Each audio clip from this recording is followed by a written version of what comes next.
Shalom, welcome to Practical Spirituality. Whether you're supposed to just kind of go with the flow or whether you're supposed to speak up in situations, it's a tough call. I think that most people are afraid to speak up anytime, so they should probably over-speak up for a while until they're already getting negative feedback for speaking up too much. Then you got people who are, already overdoing it, and they need to pull back a bit and just kind of let things be. I'm the guy who speaks up a lot, so I can't find the balance. For example, if you come with me to a concert, if we're at a concert together, and even a big concert, meaning it could be thousands of people at this concert, if I notice the mix is off, so I will go to the sound man. I will find the sound man. He's usually in the back of the arena. And I'll find the sound man and I'll just go up to him and say, listen, the string section is not in the mix, and then he'll listen and he'll realize that he's been so focused on the drummer and the keyboard player and the singer and the guitarist that whatever, he was focused on them because that's what everyone's actually hearing, whereas the strings are only, like they're an effect that's happening that no one's really paying attention to, including the sound man. So the sound man's like, oh, okay, thank you.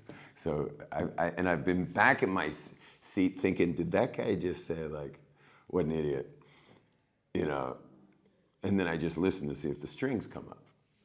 And if the strings come up, then I knew I was right. If the strings don't come up, then this guy's just saying, like, I'm an idiot. So, I should have just, and my feeling is at the concert is just keep to yourself, like leave people alone. And so this concert won't have the strings very much in the mix. And there's been times where I got back to my seat and I heard the strings come up and I looked up at the sound guy and he found me in the audience and he went like this, like that's me. So I guess, would you say I was supposed to speak up? One time I hassled the sound man so much at an event that we couldn't hear the horn section very well. Oh, no, it was also, it was horns. And we couldn't hear the horn section very well, like barely hear them. So after 3 times hassling, he finally looked at me and he says, they're just for show. They're not supposed to be in the mix. They're just for show.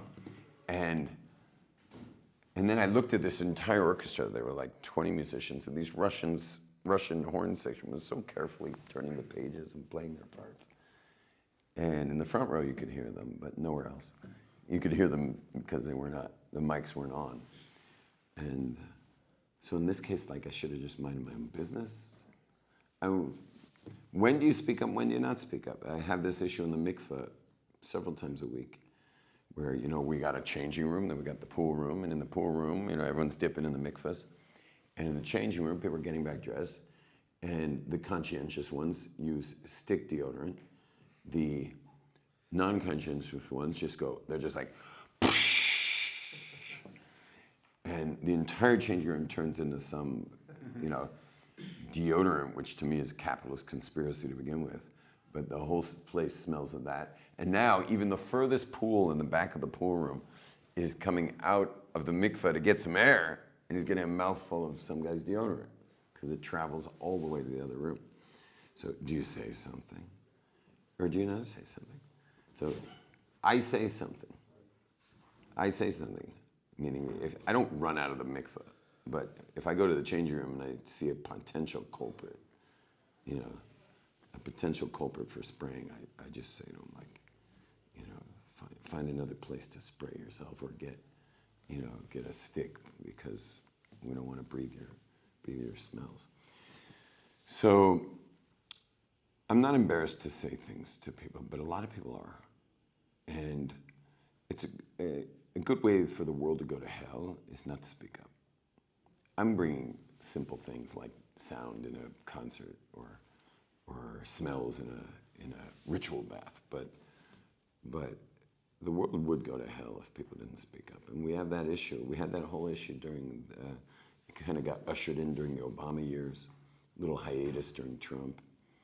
But speaking in favor of Trump during Trump's 4 years was a good way to lose all your friends and family.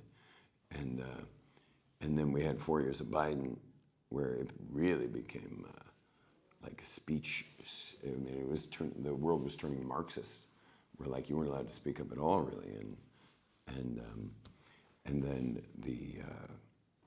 and then came like the secret Trump voters, who were like, enough of this stuff, let's get back to reality and let's properly govern our lives, govern our communities, govern our families, govern our reality with speaking up, because that's what keeps society from evil. So speaking up is very important, but you got to know when you're being a control freak, and that's hard. I don't know how to tell you where that line is, but I guess you'll get negative feedback if you're controlling too much of the situation. So if you're overly controlling, you'll probably get negative feedback. So that's when you pull back. And if you're otherwise, speak up. And you know what? You can use every situation as another chance to deal with your social anxiety. Just meaning speaking up is pretty scary. And so every time you speak up, use it as a practice. Meaning, should I, shouldn't I, shouldn't I? You should, just to practice speaking up. And a human being is called a medaber. A human being is called a speaker, right? And since we are called speakers, meaning self-expressors, so the more self-expression, the more human you are, the more happy you'll be. Like every creature in creation is happiest doing its thing. Lions are happiest seemingly sleeping, but monkeys are happiest in swinging from trees. And so speakers, again in Hebrew, the class called human is called speakers, because we're the only ones who have that ability. And speakers do best speaking up. That's when we do best. And we all appreciate it, when we hear a musician speak up or an artist speak up, or, on their painting. And, we certainly will fill stadiums for people who are speaking up, using their creativity in their song. So it's a huge part of being human. And certainly government needs to be promoting it, and we need to be doing it. And again, if you get the negative feedbacks, you overdid it, back off a bit. And in the home, you got to be careful. You got to choose your battles when you're dealing with wife and kids, or husband and kids. You got to choose your battles, because these people you're living with. You can make a comment in some situations and get away with it because you walk out, but in the house, you can really mess things up. Also, women carry a certain amount of pain inside of them, and if that pain is flaring up, if her pain's really strong, and you just want to make a simple comment like you prefer her to leave your tea bag in the tea, like she makes you tea and she keeps taking out the tea bag, thinking the tea's steeped enough, but you're the kind of guy who likes his tea bag to stay inside the cup. So you would think that'd be pretty harmless to just say, hey, if you don't mind, just leave the tea bag in the cup. It's one less thing to do. If anything, you're doing her a favor. But if what Eckhart Tolle calls the pain body, or what in the possible use seminars we call by the way, we're opening up a new seminar this coming week in English, which is like, so if anyone felt like they missed last week's seminar, you did. But we're doing another one this coming week. It's just never done this before. Back-to-back seminars. First time in 24 years. So if anyone was kicking themselves. Next Sunday? This coming Sunday. Yeah, this is your chance for intensive growth. Anyway, and you stay on these guys. Okay, I was shocked they weren't there last time. And you're going to make millions more later with the expression that it gives you. If you think you're going to make more money by missing it, you're very wrong. You're going to be 10xing after. Okay, so anyway, but this self-expression is, if her pain body, or what in the possible you we call the misery comfort zone, is high that day, it's like it's kind of flaring up.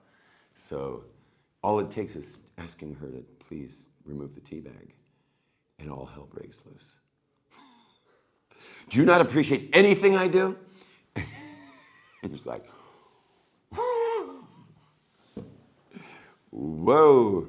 So anyway, so when it comes to speaking up in the house, you gotta measure yourself carefully to not throw off the balance of things.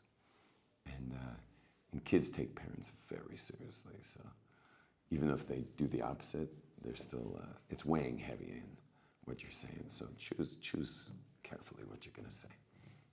And in general, praise. The general rule for the home, instead of speaking up against what's not going so well, is to praise what you like. Praise what you like. So it's always good to praise what you like. Okay.